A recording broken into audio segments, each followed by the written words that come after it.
Hi mga kasawlo, magandang araw po. Ngayong araw ay magmumukbang tayo. Hindi ko alam kung ano sasabihin kung mumukbang natin, pero meron tayong ditong dynamite, meron din tayong ditong chicken roll, pandesal, at saka spaghetti. Kaya may pandesal po, almusal pa. Sabi ko kay Sao, gusto mo magluto akong spaghetti. Mag-aalmusal tayo. Tapos, merong ano sa ref, dynamite at saka chicken roll. O sige, sabi ko, magmukbang na lang tayo, mag-live update muna tayo sa kanila kasi matagal na tayong di nagmumukbang bago birthday pa ni Ate Bay, nakasaw. Hindi nga yan, masama pa rin po yung pakiramdam dahil sa sipon, kaya ito magano yung pisngi. Ako yung tonsillitis ko, namamaga pa din. Masabayan. Kaya ito, kain po tayo. Saulo-saulo po tayo. Saulo-saulo po tayo. Dynamite muna. Bali ano to, no? Yung kalahating kilo. Kalahating kilo. Ano lang, kung ano lang po yung nasa ref, meron tayong ham, tsaka ano to, hotdog, tsaka corned beef lang yung nilagay ni Sao. Walang giniling. Ano lang talaga sana yung nga nag-crave ng spaghetti. Tinaluto ko yung Sao, kaso sabi niya, mukbang na nga natin para makapag-update din tayo. Nung ano pa, minsan pa, nag-aya na si Sao nung, ano yan, yung may sabaw-sabaw na napaluto ko sa'yo. Kasi nga marami yun, kaso wala ako sa kondisyon talaga na talagang masama yung pakiramdam ko. Yung pinasuko ko sa community natin, sabi ko, mukbang natin, umuulan din, sabi ko. Nagpaluto siya ng ano, yung Hokkaido, yung delata na mackerel, sinigang ko siya. Tsaka ano, itlog na may sabaw, at tsaka malunggay, ganun lang. Baboy yun. Yung Ibang ano, araw yung Hokkaido. ay, oo nga pala. Ibang araw yung Hokkaido. Yun yung unang araw. Yung nilaga pala, no? Nilaga yung ano. Tapos sinigang yung una. Na sabaw-sabaw yung gusto ko. Kaya mag-yung pisngi ko hanggang ngayon, no? Sarap ng dynamite, anghang. Fasting na lang tayo next week. Pag okay na talaga. Tapos mamaya makikikain pa tayo, 2 binyagan. Inayaya tayo. Alam nga namang hindi tayo pumunta, di ba? Naimbitahan, no? Sobrang anghang ng ano, sili nito. Yung nabili ko kay Bossing. Buti napadaan ko kanina sa bahay. Ito yung bumili niyan.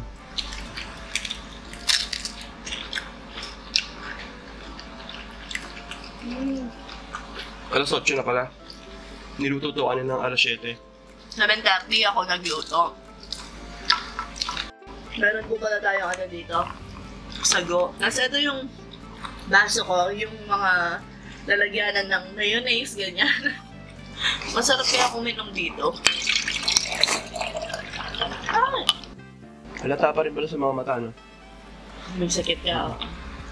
Inom po tayo. Ano kasi nabasa nung birthday ni ate? Biglang buhos nung malakas na ulan nun. Sobrang lakas talaga. Inaayos ko yung mga tolda nun eh. Kaya yun nabasa. Tapos ngayon akong matuyo. Dahil busy. Nagsimula yun nung minimake up si ate. Nung pumasok ako kasi nga kailangan i-vlog. Basang-basa ako ng ulan nun. Pumasok na sa aircon. Kahit corned beef lang. Naglalaban siya sa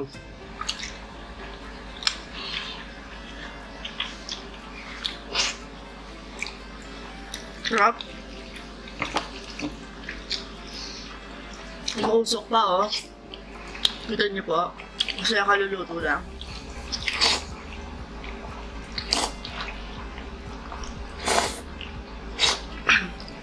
Si Sao, sinisipon tsaka inuubo. Buti lang yung sa akin, tapos na yung sipon ko.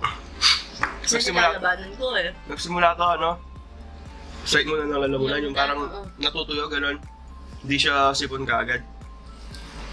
Tapos yung nung kailan lang. Yung sipon na ayaw tumulo, excuse me po ako kumakain tayo. Yung alam mo yun, parang luha yung tumutulo, gano'n. Parang tubig lang, gano'n.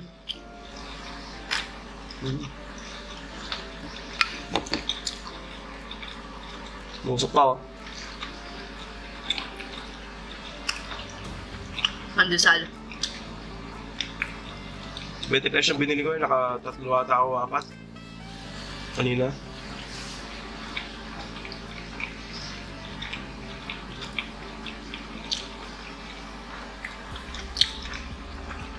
shout out mo si Ate Julie sa chicken roll niya. Sabi niya, An, yung ginamit yung chicken roll dun sa mukbang niya, yung binili niyo sa akin, no? Oo, sabi ko. Tuwa nga daw siya. Pati yung mga kasama niya nagtatrabaho doon, nanonood din daw. Shout out po sa inyo.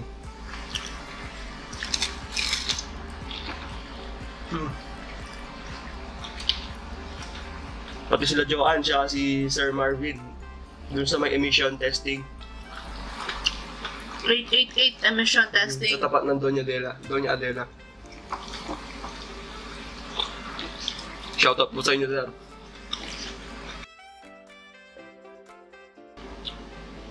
Kasi pag nag-grocery, bumibili ako ng mga spaghetti ganyan. Kasi nga para sa mga bata.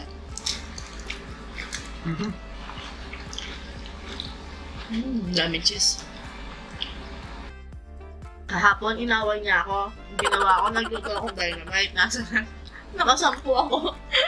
Sampung dynamite. Kaya kasi magtinda, kaya inaway ko siya kung wari. Kasi nga, masama yung pagramdam ko. Kasi maglalaba daw siya. Tapos sabi niya magbantay daw ako ng tindahan. Yun, kung wari, inaway ko. So, doon ako ng kwarto. Kasi wala siyang susuotin. Dadadaan na naman ako. Kaya sa mga dadaging pagramdam ko, hindi ko gusto ko nakahiga lang. Dati kasi nung bata pa ako, inaabuso ko yung katawan ko. Yung alam mo yung reason din ng ibang tao kapag nakahiga sila, lalo silang nagkakasakit. Kaya ginagawa nila, nagtatrabaho pa. Ganun din ginagawa ko dati.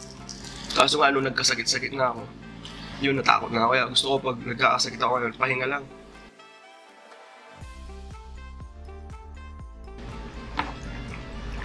Kumakain din yung mga bata niyan sa labas. Spaghetti.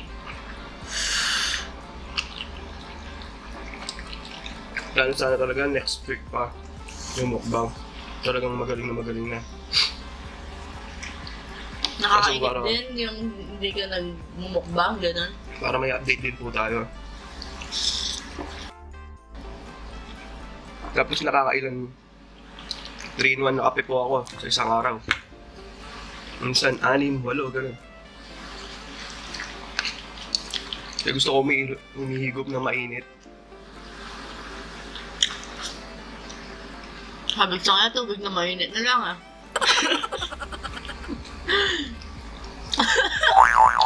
Kaya kapag may sakit ka, yung gusto mo may lasa lahat yung kinakain mo. Wala ka ng panlasa, tapos iinumin mo ba tubig na mainit na. You love yourself? Ha? Tagal ko lang di kumakain ng pandesal. Hindi ko na matandaan kung kailan yung huli. Ako hindi na ako mahilig sa mga tinapay eh. Pero nung nutrition month, may nag-donate na pandesal sa... Nakakain ka? Nagkikain ako.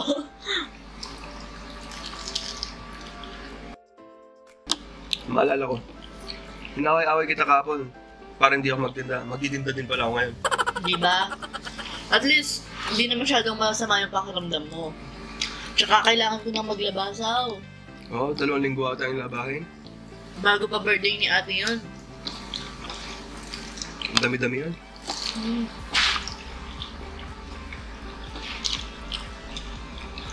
Sa bagay, ewan ko kung ako lang.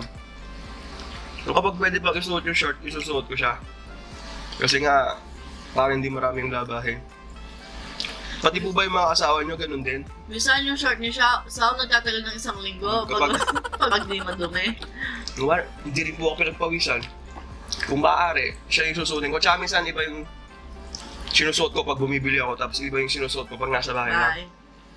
Pag lalabas siya ng pag ipipick up niya sa school si ate, Yun. iba yung susuotin niya, Papalit tapos po ako nun. iba yung sa bahay. Yung suot ko pong shirt nung birthday ni ate, isa po yun sa mga paborito ko na komportable po ako pag suot ko yun. Kaya hindi mo yung sinuot ko nun. Kaya alam mo yung, wala lang, yung tipong komportable ka lang talaga, yung tipong masaya lang pag suot mo yun, ganun.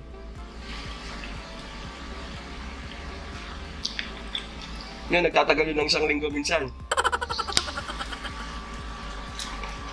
Mga asawa niyo po ba ganun din? O talagang nagpapalit din? Ako, sanay na ako kayo sa akin. Basta akong pag alam ko kung pwede pa, susutin ko. Kasi nga, hindi naman lagi sinusuot. May kasalitan din, boxer short ganun. Binili ko nga siya ng short, di man niya sinusuot eh. Mas paborito niya, mas gusto niyang sinusuot yung nakasanayan niya.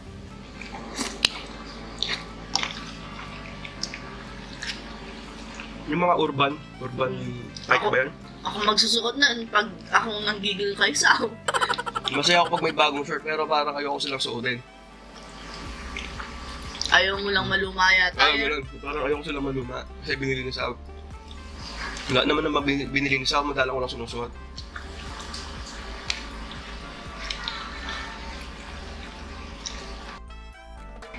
Hindi talaga ako fan ng mga ganito. Dynamite. Yung mga ganito.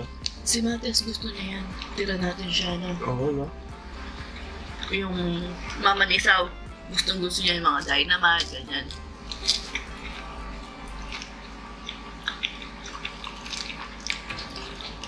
Shanghai, di rin ako fan nun.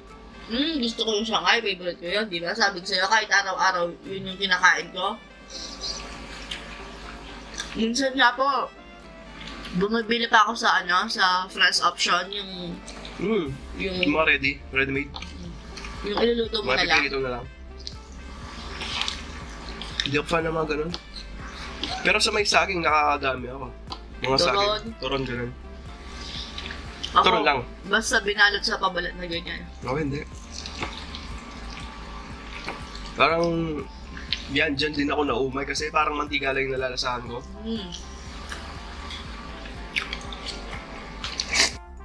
Kahit hanggang mamaya, papakin ko to, pwede ako yung patigil-tigil. Pag nasa tindahan ako, gumagawa po ako ng dynamite eh. Kasi yung kinakain ko.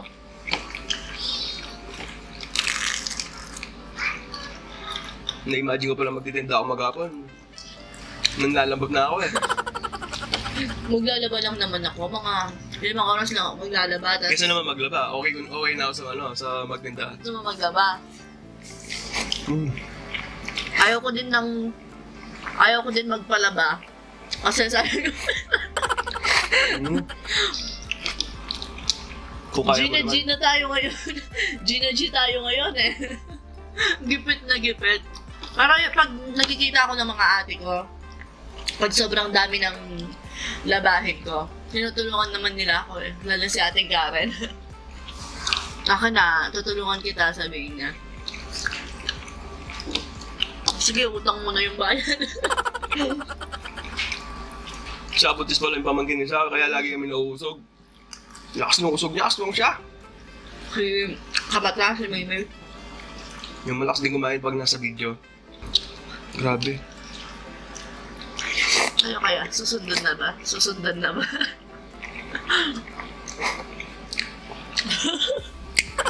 Di pa po ako ready maglaba.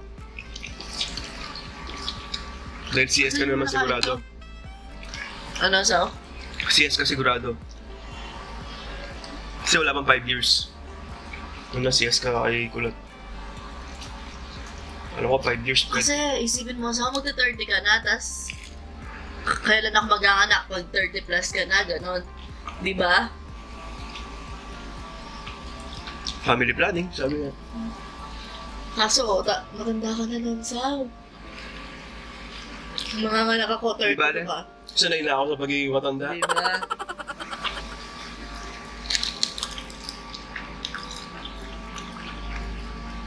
SPG po. Kasi usapang, ano ba yun? Mag-asawa. Usapang family planning.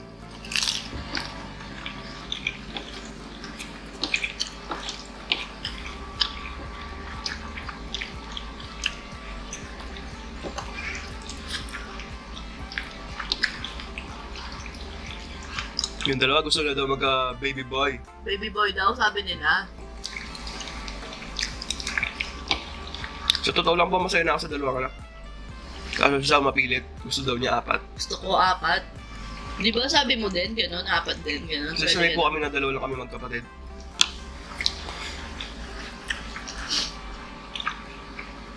Okay lang naman mang anak ng mang anak. Basta kaya naman yung nasusuportahan, ganyan. Tsaka masaya. The more the merrier. Kasi sinasaw dalawa lang eh. Yung minsan nga pinag-usapan namin ni Sao yung sabi daw na kumayo kayo magparami ka lang. Kasi pwedeng dalawa siya, di ba? Kumayo kayo para magpakarami. Na akala mo tao, magpakarami kayo. Pwede din siya kumayo kayo para magpakarami bilang Kristiyano. Kaya medyo naguguluhan po yung ibang tao. Kayo po ba, ano po yung pagkakaintindi nyo doon? Share your thoughts naman po. Ang dami nating topic ngayon kasi tagal natin ginagawa. Hindi, nakadagdag din ng kaalaman yung gano'n. Yung nakabasa tayo ng comment, ganito pala yun, gano'n. Siyempre, nakakaano rin. Nakakatulong.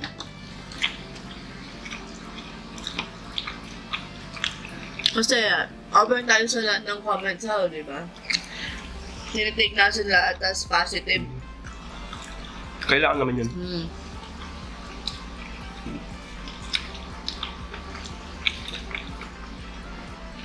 Ito. Wala na laman. Ito yung mga kinakat ko. Yung mga sinisipon.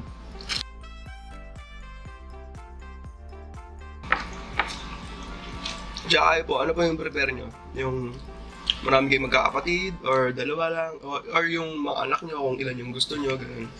Yung mga may plano magkaanak, kung ilan po yung plano yung anak, ganun. Comment po kayo. May nakwento nga nun yung teacher ko nung high school, second year high school yata, sa biology. Sabi niyang ganun, isipin mo na lang kung may dalawang mansanas ka, tapos yung anak mo, 4, di aatiin mo pa yun ng dalawa. Pero kung dalawa lang yung anak mo, tig-isa sila. Yung nutrients na makukuha nila dun sa apple, sapat na, kumpleto na. Diba? Kumpleto, diba? Pero sabi naman niyang ganyan. Pero kung kaya Pero naman, hindi po tayo against sa maraming anak. Kumbaga, open lang po tayo. Kumbaga, pag-usapan lang po natin kung ano po yung ano natin. Kasi ako po, talaga, plano ko, 2 lang. Di ba? Yung iba, plano nila, marami para daw sabay-sabay na silang lumaki. Pati po yung nanay ko gusto niya, kasi nga sabi niya sa akin, dapat nga marami kayong anak, sabi niya ganyan, kasi 2 lang kayong magkapatid. Kaso, sa ngayon po, 2 lang po muna yung gusto ko talaga. Kaya kumbaga lang po, pinag-usapan lang natin na hindi po tayo against sa maraming kumbaga pinag-uusapan lang po natin. Ano ba yung sabi na, kung kaya naman, di ba? Kung kaya naman, why not? Pero kung alam niyo naman kung di sapat yung di ba? Pero nasa sa inyo naman kung gusto niyo ng masaya, gano'n. Masaya daw. Kasi mga unang tao talaga, gusto nila maraming anak. Magulo, masaya, gano'n. Nanay ko, madami sila. Nanay mo, madami din sila. Tatay mo. Tatay ko, isa lang. Ampon kasi. Yung story ng buhay ng tatay ko, yung... Pang magpakalaman, MMK, gano'n. Alam mo yung palabas ni John Lloyd? Ito yung napapanood ko yung gano'n eh. Piloto siya? Hindi. Yung gusto niya, number one kasi anak siya sa labas. Yung kay Sarah Jade, tsaka yun sa kanya? Parang yun. Anak siya sa labas, tatay niya, doktor.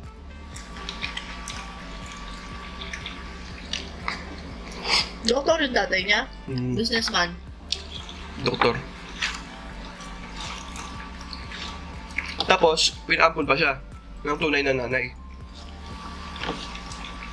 Gulo po, no?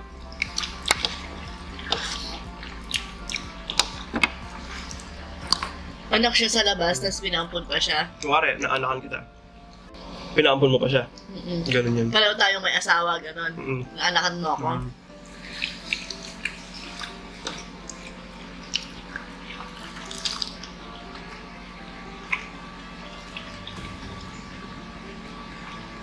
Ayaw mo na. Daming juice na, no? Ano natira?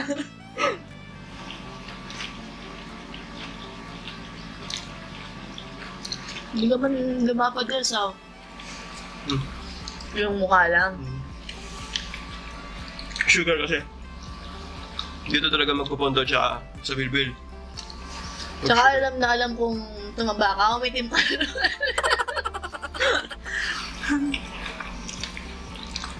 Kawin na ako. Oo. Hindi ko talaga kaya ng Dynamite. Ito, kay Mates. Sa mama ni Merk.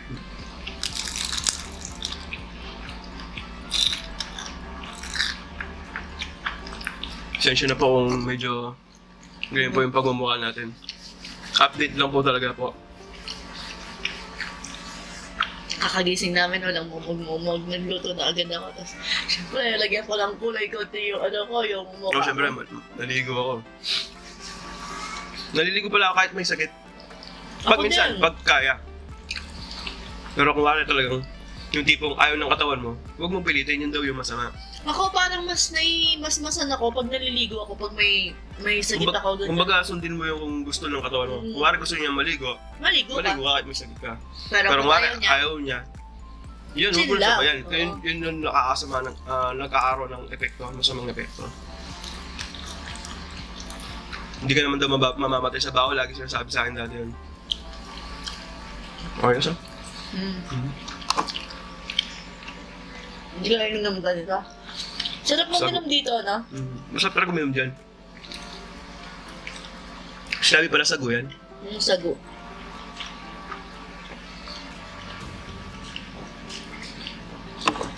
Oh, thank you po. Thank you, Lord. Ngayon mga kasaulo, dito nga nagtatapos ang ating video hanggang sa susunod. Paalam! Shoutout na lang po Maraming sa susunod po. Shoutout po sa inyong lahat. Maraming po salamat.